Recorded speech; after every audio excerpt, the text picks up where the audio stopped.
Local भालेको मासु पकाउँदैछु मैले त हजुरहरू। यस्तो खालको बनाउँदैछु, अब हेर्दै जानुहोस् है त। अहिलेको अवस्थामा यस्तो फ्राई गर्दैछु। यस्तै छ, के गर्ने। यसो त्यसो खाने मेसो भन्छ, त्यही हो। 2082 सालको लोकल अदुवा कुटेर हालेको छु, बाँकी मरमसलाहरू सबै हाल्नु बाँकी छ। यसरी भुट्दैछु लोकल भालेको मासु।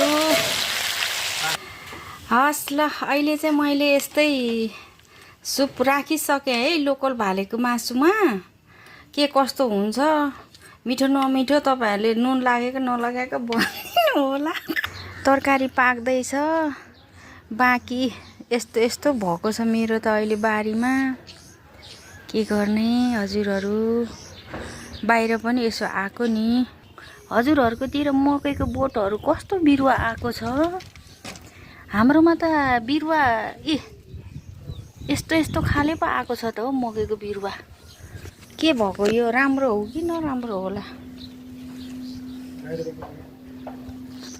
तोरी सागहरू, पालङको सागहरू। उदयपुर गाईघाटमा त मौसम पनि अलिक ढाममा ढुम्म